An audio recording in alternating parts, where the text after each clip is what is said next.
과학쌤이 들려주는 옛날 이야기 원스 어폰 타임. 오늘은 인간, 이 지구상의 마지막으로 등장한 생물 중 인간에 대한 이야기를 해보려고 합니다. 인간은 다른 동물들하고는 좀 뭔가 달라요. 무엇이 다를까요? 네. 환경과의 독특한 관계는 있습니다. 환경을 지배하기도 하고 이용하기도 하죠.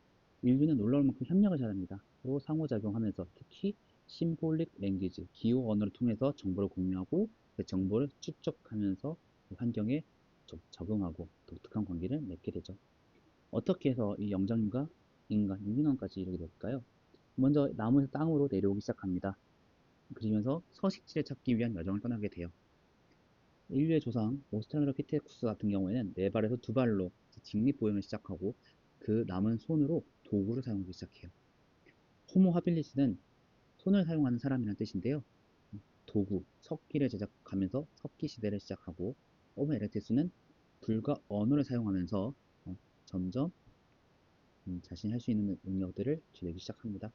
그 가운데서 서로 할 수 있는 서로 잘하는 특화된 분야들이 다르다 보니 분화되기 시작해요. 서로 업무를 분화하고 어떤 역할들을 나누기 시작합니다.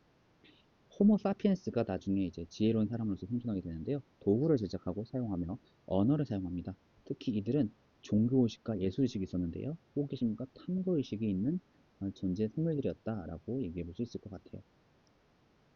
그 존재들은 이제 문명으로서 점점 이어지게 되는데요. 구석기 시대에는 아직 좀 자연에 의존했습니다. 가공하지 않고 그냥 단순히 부서진 뗀석기를 통해 도구로 이용했고요. 열매, 뿌리 채집, 사냥 등을 통해 그 음식물, 식량을 얻었습니다. 동굴과 나무줄기를 엮어 만든 막집에서 생활했고요. 이와 다르게 신석기는 돌을 갈아서 자신이 필요한 정교하고 예리한 간석기를 도구로 이용하게 됩니다. 그리고 정착하고 농경을 시작하는데요. 이 농경을 시작하면서 시족 중심의 마을이 형성되고 나중에 이게 부족을 형성하게 되죠. 특히 맹수의 위협으로부터 보호하기 위해서 그리고 자연에서부터 의존성을 낮추면서 문명이 발달하는 데 기초가 되기도 합니다. 음집에 생활하고 불을 사용했던 화덕을 만들어서 사용했습니다. 옷과 장신구, 사냥 도구들을 만들기 시작했는데요. 자연을 숭배했고 이들이 예술활동, 아까 표현했다시피 호기심, 탐구의식 등이 많았다는 것을 알 수 있습니다. 이후 청동기 이르면서는 이 구리와 주석을 합금하는 청동기 이루어서는 사유재산과 계급이 출현하기 시작하는데요. 이 청동길, 이 청동기에 접어들어서 이 합금을 이용하기 위해서는 광석에서 일단 금속을 추출하는 정년법을 취득하고 있었어야 되고요. 이 금속 용액을 거푸집으로 부어 만드는 성형기술, 합금 만드는 등의 야금술이 필요했습니다. 야금술은 이란 동북부에서부터 시작했는데요. 이런 정년법, 성형기술, 야금술이 발달하면서 청동기로 이루어지게 되죠. 하지만 구리와 주석이 산출량이 낮았기 때문에 실제 생활용품들은 여전히 돌과 나무로 만들었을 거고요. 논농사를 시작하고 농사 기술들이 발전하면서 수확량이 늘어남에 따라 그리고 농경지, 우리가 이 농사 기술이 늘어나서 농경지로 설 수 있는 곳을 만들면서 잉여 생산량도 남았을 거예요. 그러면서 재산이 많아지고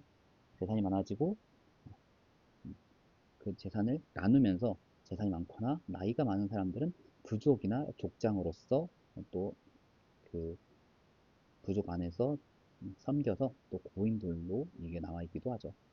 그 어, 계급 문화가 고인돌로 남아있기도 하죠. 이후 전쟁도 일어나기도 하고 국가들도 출현합니다. 약 6천년 전에 이집트 철을 두려 철제 구슬을 제작한 것이 철 이용이 시작이 되겠는데요. 철은 청동보다 녹는 점은 높지만 합금이 아니기 때문에 그리고 널리 퍼져 있기 때문에 가열 기술, 이 온도를 얼마큼 올리느냐 이 기술이 무르익자 더 사용이 더 편해졌습니다. 철의 제작은 약 3500에서 3200년 전 서아시아 히타이트 제국에서 시작되는데요. 제국이 멸망하고 메소포타미아, 이집트, 이란 지역, 유럽, 중국 등으로 이 철제 기술이 전달되게 되죠. 농기구를 이제 옛날에는 어, 돌과 나무로 혹은 이제 만들다 보니까 조금 부족했다면 철로 만들면서 농업 생산량이 더 많아졌고요. 철제 무기를 이용하면서 전쟁이 더 자주 일어나고 전쟁에서 더 넓은 영토를 차지하려는 국가들이 등장하게 됩니다. 다음 시간에는 이제 이런 인간들, 문명을 넘어가기 전에 잠깐 뇌에 대한 얘기를 해보려고 해요. 과연 인간은 어디서 이런 창의력을 얻게 되었을까요? 창의력이란 기억, 그리고 인간이란 기억을 축적한다고 했는데 이런 경험을 축적하는 것, 어떤 어, 어떻게 해서 경험을 축적하고 기억하게 되었을까요? 이런 얘기를 다음 시간에 잠깐 해보려고 합니다. 오늘 너무 고생하셨습니다. 다음 시간에 뵙겠습니다.